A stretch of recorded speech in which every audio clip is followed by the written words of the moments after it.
Chile TV y Radio Universidad de Chile presentan Tiempos que Muerden. Cada semana, la periodista Farideh Serán dialoga con destacados invitados para analizar juntos estos tiempos complejos, tiempos que nos interpelan, nos desafían y nos golpean a veces por su ferocidad.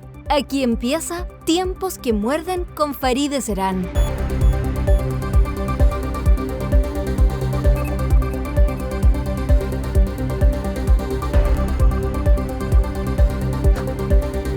Bienvenida a Tiempos que Muerden, Elisa Loncón, y gracias por estar aquí. Sabemos que estás muy ocupada por tu campaña senatorial por la región de la Araucanía, pero estás aquí en Santiago para conversar y creo que para grabar tu franja también. Así es. Hola, bueno, Mari, Lamien, gracias por la invitación y también saludo a la audiencia. Así que muy contenta de estar aquí con ustedes.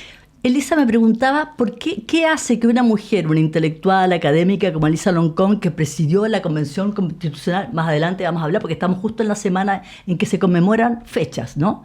Fecha del estallido, 6 años del estallido, 19 de octubre, 12 de octubre, el Día de la Racia, como decía alguien, ¿no? También tenemos que conversar al respecto.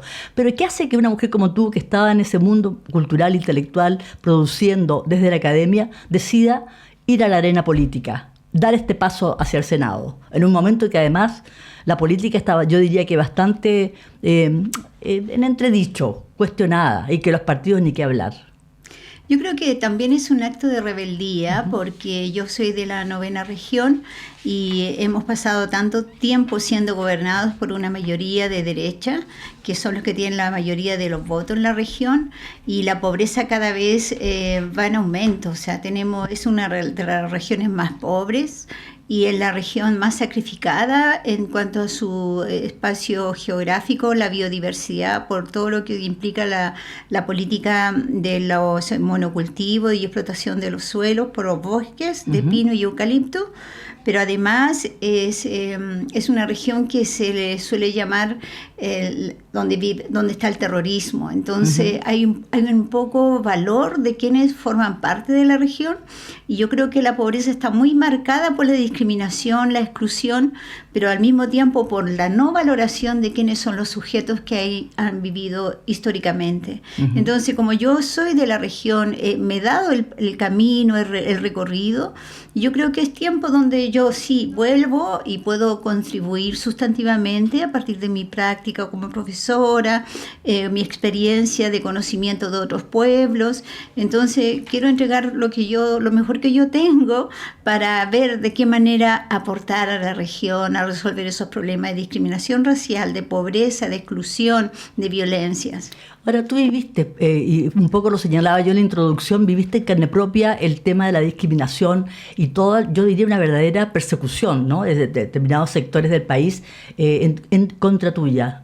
Uno puede decir, fue una suerte de vendetta en relación al rol que cumpliste como presidente de la Convención Constitucional. ¿Cómo has sentido tú el tema de la discriminación que has denunciado y que lo señalas en este libro a que aludí? También hablas de Nasmapu, ¿no? En ese libro también hablas del racismo y la discriminación.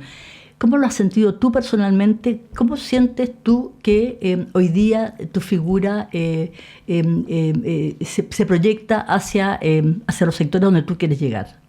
Sí. Y hacia tus detractores. Claro. Yo quiero mucho a mi región, quiero mucho a este país, y hasta siento pudor tener estos vacíos que dañan la condición de humanidad de las personas con la discriminación. Yo soy educadora, tú sabes, entonces yo creo que a través de la educación tú puedes enseñar la raíz, puedes enseñar de los pueblos, y al mismo tiempo uno puede dar el salto contra toda la marginación, la marginalidad en que vive la gente en la región. Con la educación uno puede superar ciertos niveles de exclusión. Entonces, habiendo dado este camino de pequeña, mis padres me mandaron a estudiar, entonces yo hice todo un camino que me permitió saltar procesos de exclusión. Pero aún habiendo saltado esos procesos de exclusión, me sigo encontrando con el tema de la discriminación racial. Detrás de la discriminación racial hay mucha ignorancia, y esa ignorancia se cultiva, y esa ignorancia se instala en los sistemas educativos. Entonces, a mí me gustaría un Chile orgulloso de sus raíces, que valoren las lenguas, que pudiéramos hablar con chilenos sobre nuestras lenguas, y para mí por eso fue tan importante la Convención Constitucional, o sea, ese 38% que aceptó la propuesta de la nueva Constitución. Para mí fue muy importante porque somos 10% y llegamos a 38%, y es gente que sabe respetar y que conoce quiénes somos los mapuches. Entonces, porque no somos terroristas, no somos los violentos, somos personas trabajadoras, no somos los borrachos, y bueno, todo eso se tiene que enseñar. Y por eso yo me motivo y digo, llegando al Senado, llegando a la institucionalidad del sistema chileno, es posible instalar leyes, políticas públicas, aportar a la educación, aportar a la valoración de las raíces, de la lengua. Entonces sí, creo que estoy como preparada para eso. Hay una frase tuya hermosa que dice en tu libro Asmapu, ¿no? Este libro de filosofía, donde habla del cuidado de la tierra, y dice, hablar de la lengua es hablar del espacio recóndito conectado con el cerebro humano, el sistema nervioso que comunica con el corazón, las emociones del cuerpo, y habla de nuestro ser en el territorio, como parte del planeta, de nuestro hogar, la madre tierra. Sí, lo que pasa es que los seres humanos no somos más que lenguas, ¿sabes? Y tú, cuando alguien maniobra contra esas lenguas, tú estás enlodando esa condición humana. O sea, si nosotros no tuviéramos nuestras lenguas, no seríamos distintos tal vez a los animales que no tienen el sistema de signo que nosotros tenemos.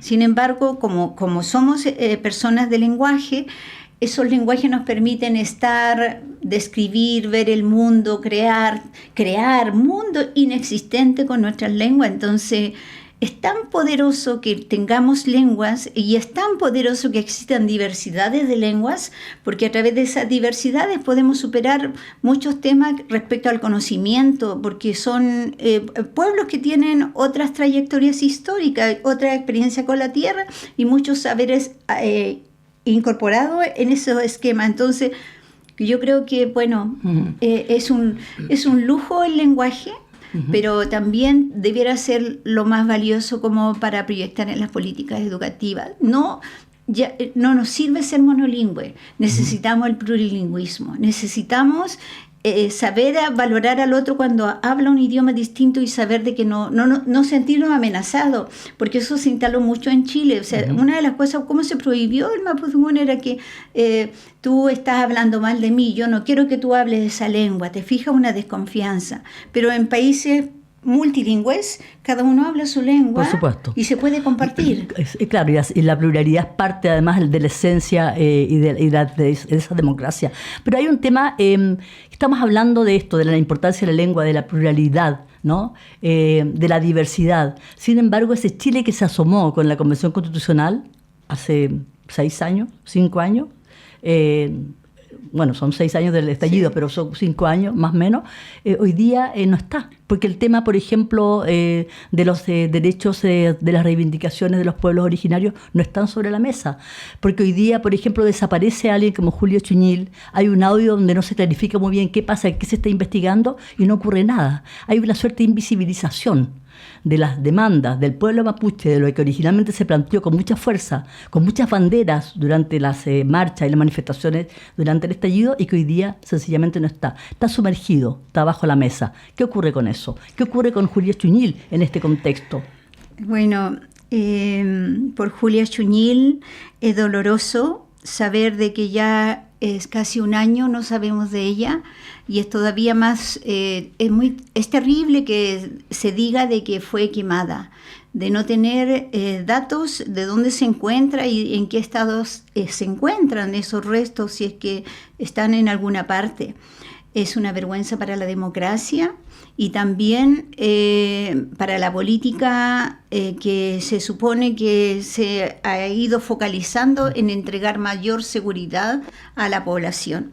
Ahora, el fondo de todo esto es que hay un tema no resuelto y no es porque yo diga no está resuelto, que son los reconocimientos de los pueblos, porque nosotros todavía no somos reconocidos en la Constitución, nuestros derechos también fueron desperfilados con los discursos de odio, pero en el fondo aquí hubo un genocidio. Hubo un genocidio desde el Estado, cuya responsabilidad es el Estado, implicó despojo lingüístico, cultural, despojo de derechos, y la sociedad chilena se crió sobre ese despojo. Entonces, ¿para dónde tendría que apuntar la solución?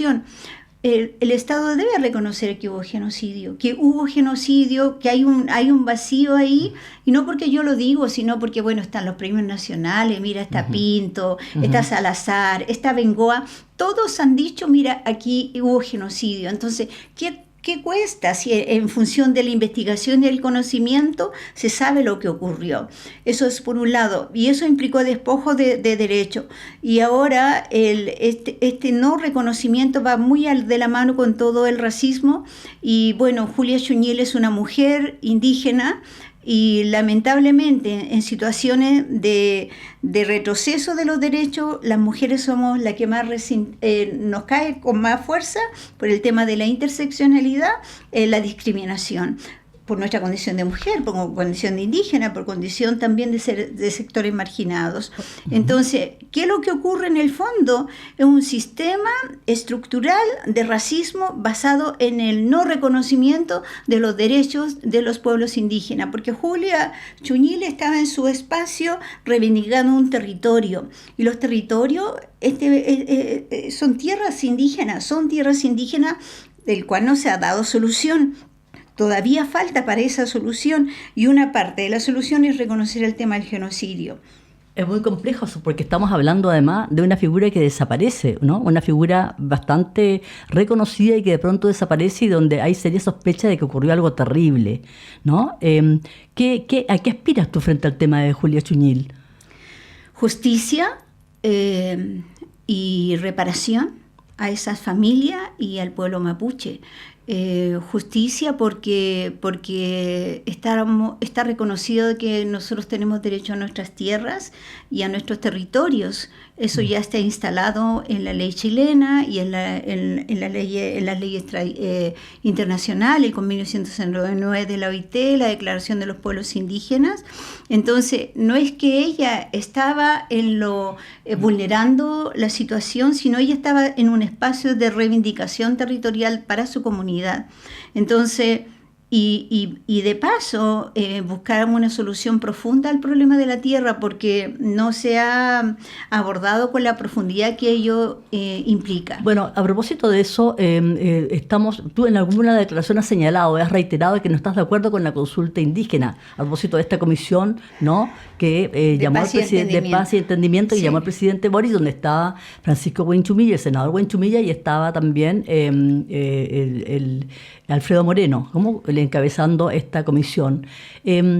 ¿Por qué una mujer que está en contra de la violencia, que siempre ha hablado de la paz, como Elisa Loncón, hoy día no está de acuerdo con esta consulta? No eres la única, por lo demás. Entrevisté aquí también a José Bengoa, el último Premio Nacional de Humanidades, y tampoco también criticaba, digamos, el tema de la consulta indígena, y también un hombre que ha estado por la paz, etcétera. Pero ¿qué pasa ahí? Explicar a nuestros auditores qué ocurre, ¿por qué? Sí, lo que ocurrió, mira, hubo tres situaciones que son bien, que explican el proceso. Lo primero es que estaba identificada, se iba a aplicar la consulta en 71 localidades. Uh-huh. Esa era la extensión de la consulta, y de hecho la gente urbana, yo tampoco era parte de las personas consultadas, entonces había un problema de tipo técnico. Había un problema. ¿No fuiste consultada en la Constitución, en el trabajo de la comisión, para poder haber aportado? Porque curioso que una figura tan importante y paradigmática como tú haya sido excluida de todo ese proceso. Y todos de Santiago no estaban parte de los grupos que iban a ser consultados. Entonces, y el problema de contenido es que no estaba claro respecto a la situación de las tierras indígenas. Habían distintas interpretaciones. Uh-huh. Entonces había gente que estaba interpretando que se iba a modificar la ley indígena, y otros decían de que se iba a mantener la ley indígena y modificar precisamente el tema referido al tema de las compras de tierra, que se iba a liberar el tema de las compras de tierra después de una cantidad de años, 25 años, 20 años.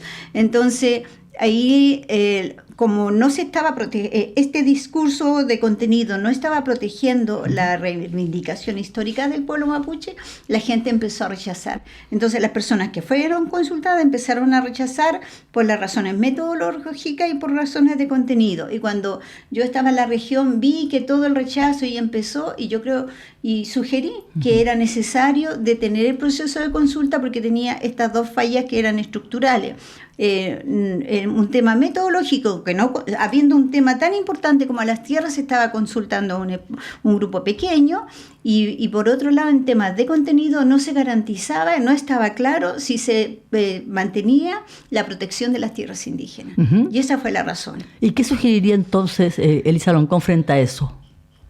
Lo que necesitamos es que el Estado reconozca que hubo genocidio y que el genocidio trajo consigo el despojo territorial, el despojo cultural, el despojo lingüístico y la pobreza que hoy día embarga la región y a todo el pueblo mapuche.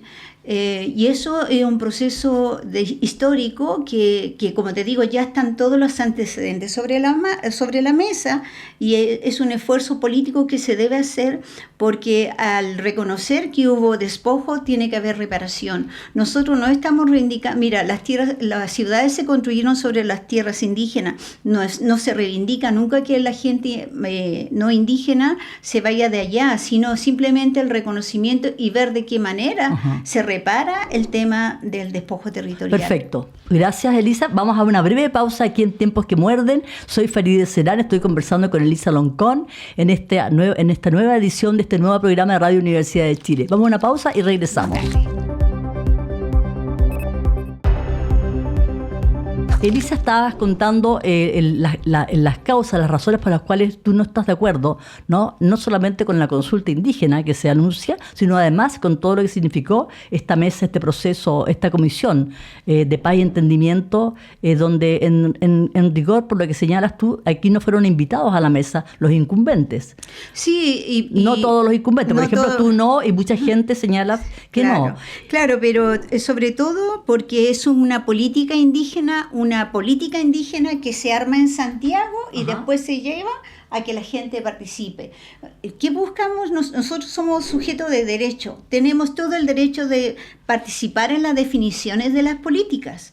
Entonces, este método donde las decisiones lo toma un parlamento, y aunque tengamos representantes, hay personas indígenas en el parlamento, el grueso de las comunidades no participa. Entonces no se sienten representadas por una decisión que se toma externamente.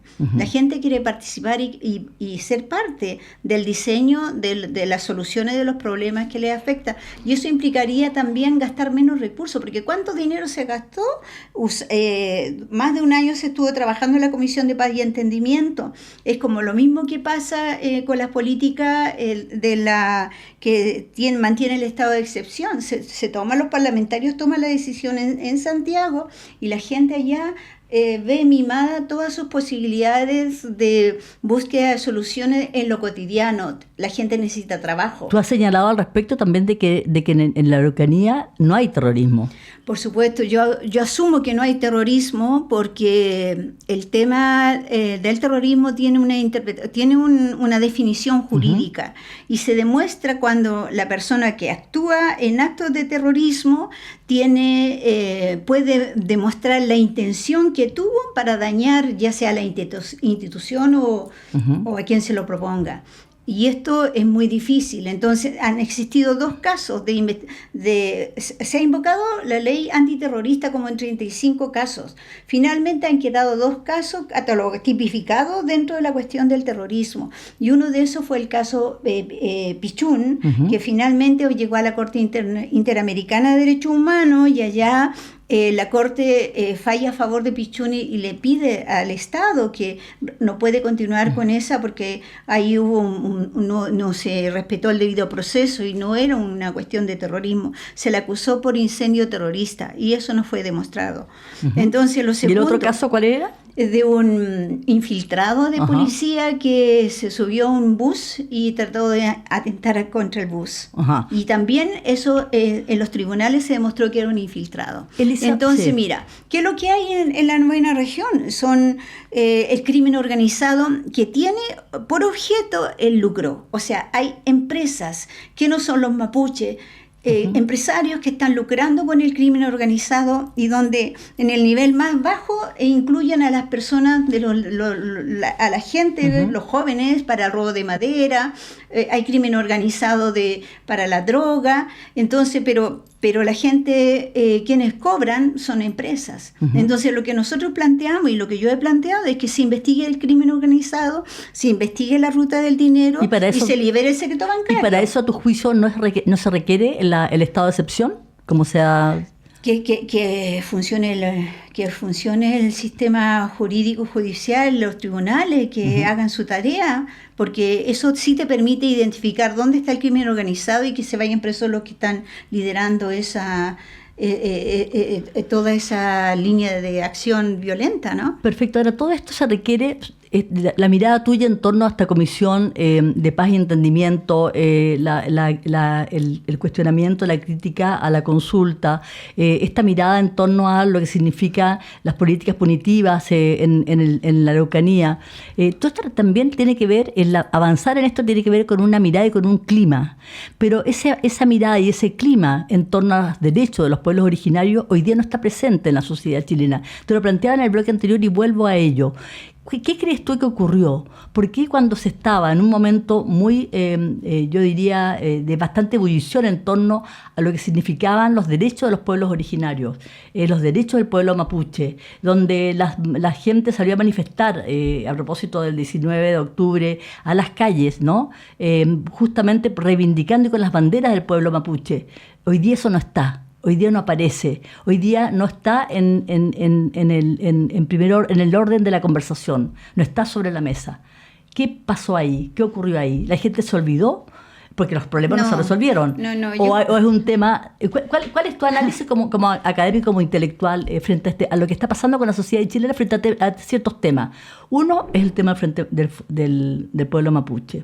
Y lo otro es el tema del estallido. Sí. Porque pareciera ser que nunca hubo un estallido, o que si lo hubo fue solamente delictual, y donde todas las razones que dieron origen a ese estallido desaparecieron. ¿Están bajo la mesa? ¿Están ocultos? ¿O la gente se olvidó? Bueno, yo creo que hay dos cosas de fondo en esta realidad. Una de ellas tiene que ver con la estructura, el colonialismo interno que está dentro de la estructura estatal, dentro del Estado de Chile. O sea, ese colonialismo interno, el colonialismo de por sí divide las sociedades en los que son permitidos y los que no son permitidos.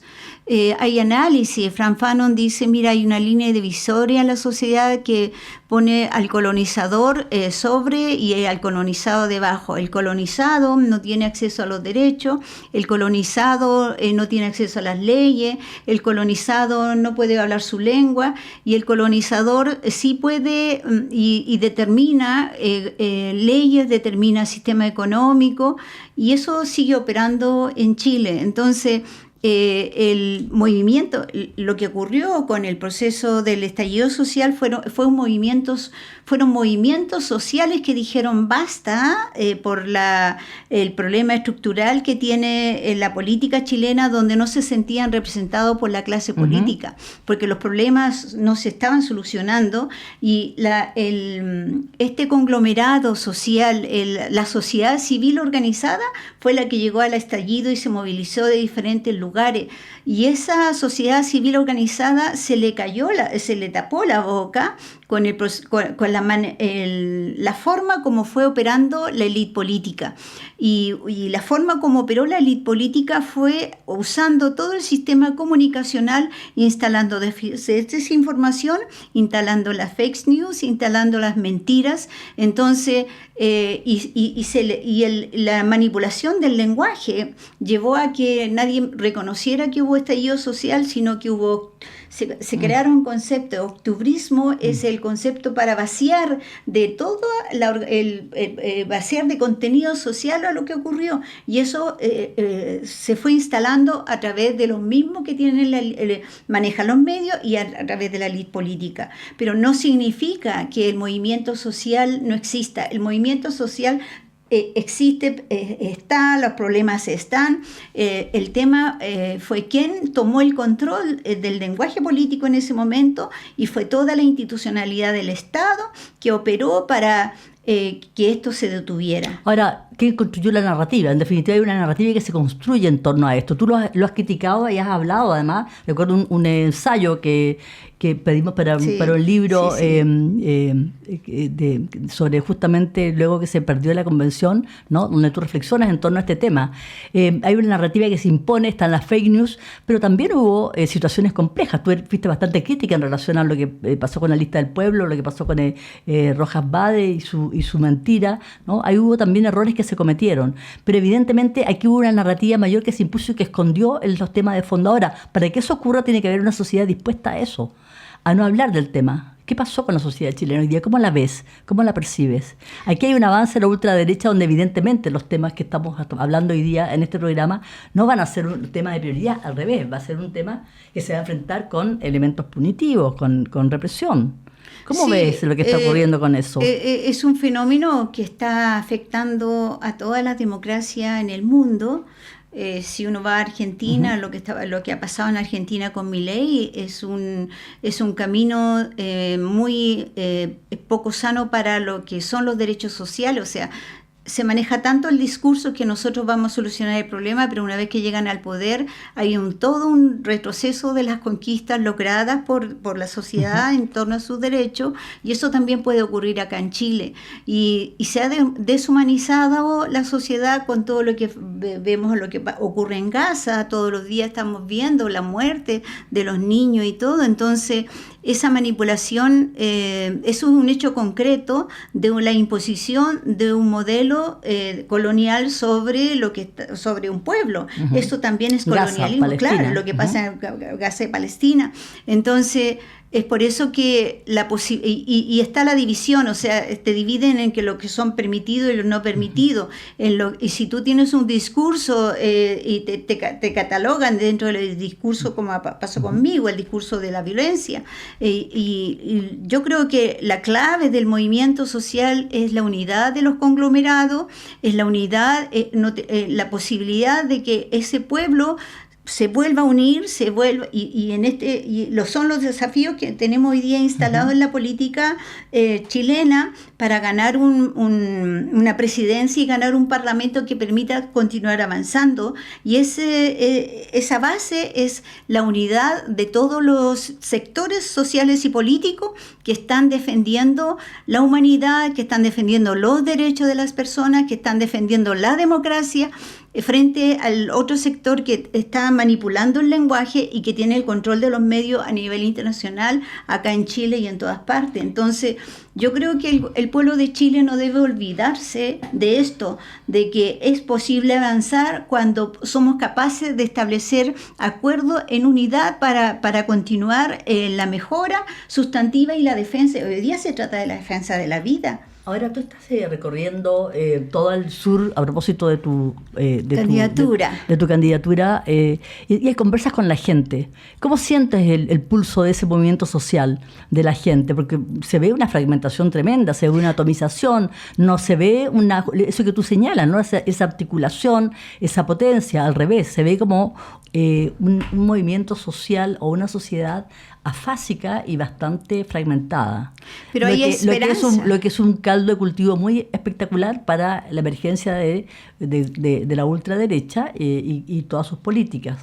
Pero hay esperanza, o sea, ¿Cuáles son esas esperanzas? La esperanza, Cuéntanos. los temas que yo he encontrado en la región, por ejemplo, Villarrica. Tú ves Pucón, Villarrica, que aparenta ser lugares como de mucha riqueza, pero existe una pobreza impresionante y esa pobreza empalma con la muerte también del lago Villarrica, o sea, cada vez la biodiversidad más destruida, la gente se enferma por consumir agua en mal estado porque tampoco hay agua potable rural para todas las comunidades, entonces la gente está preocupada y por otro lado el modelo llega a tal nivel de instalar gasolinera ahí en el mismo lago para surtir de gasolina a las motos y todo el sistema que se usa en la cuestión acuática.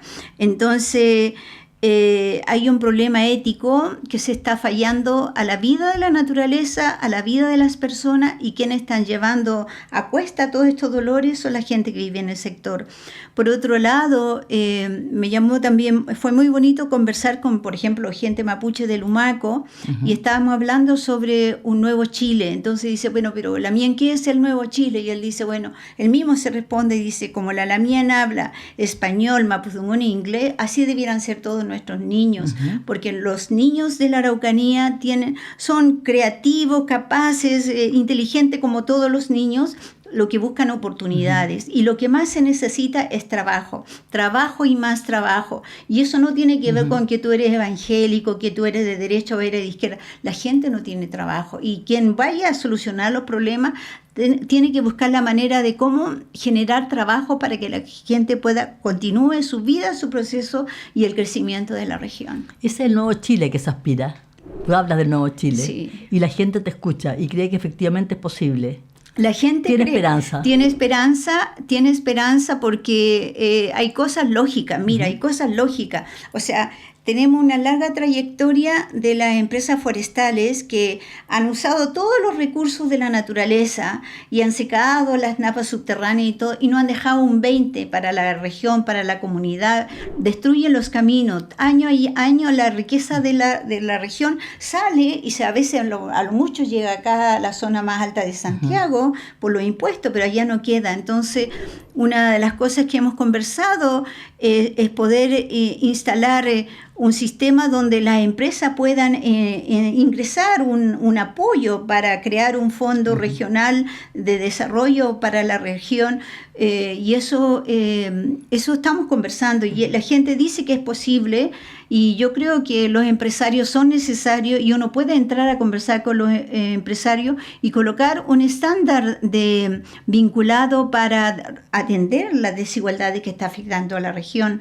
Entonces, esos son los temas que tenemos en conversación.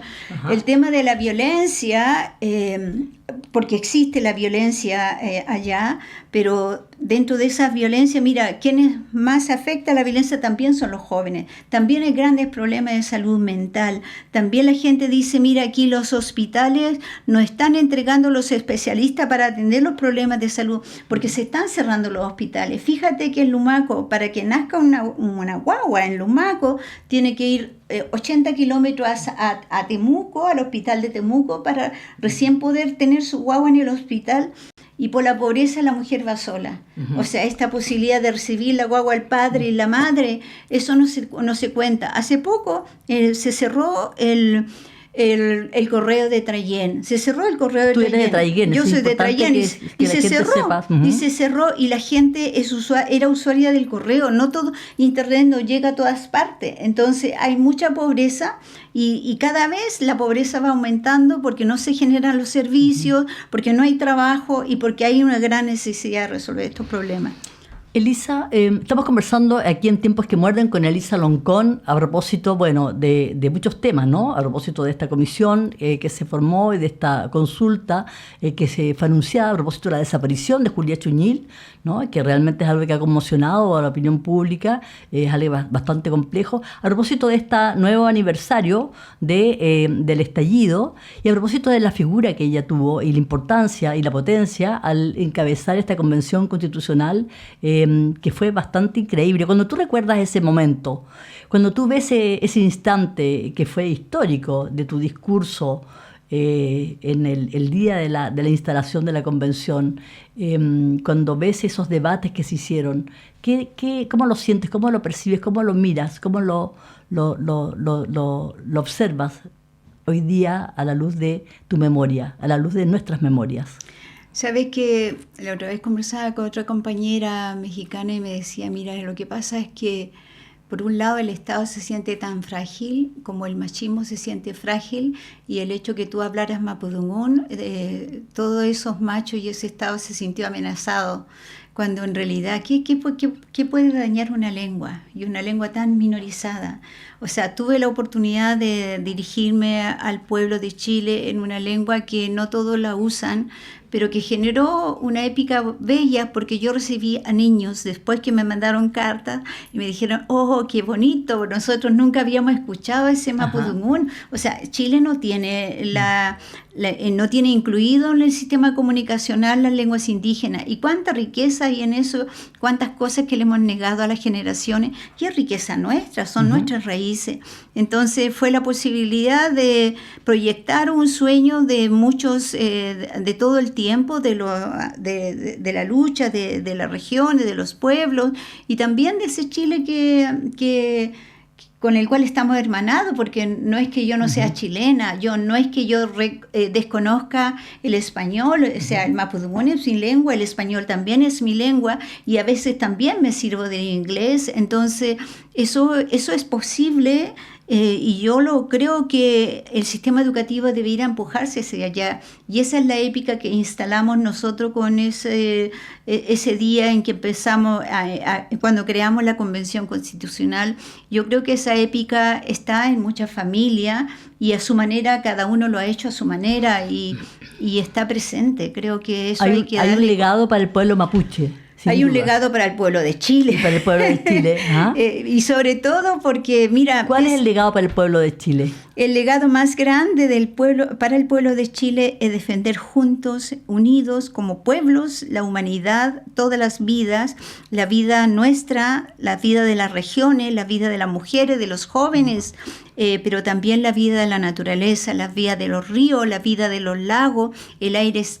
Todo eso es posible, pero hay que hacer el cambio de mentalidad, porque la tierra no puede verse solamente como un espacio donde tú vas a consumir lo que tú necesitas y después bota lo demás, sino la tierra asumida como madre. Y esa es una concepción de los pueblos indígenas, y esa es la herencia más grande que nosotros podemos nuevamente entregar al pueblo de Chile, porque ya heredamos nuestra tierra. O sea, Chile existe porque está sobre tierra indígena, y nosotros la defendimos siglos, ¿no? Sin duda.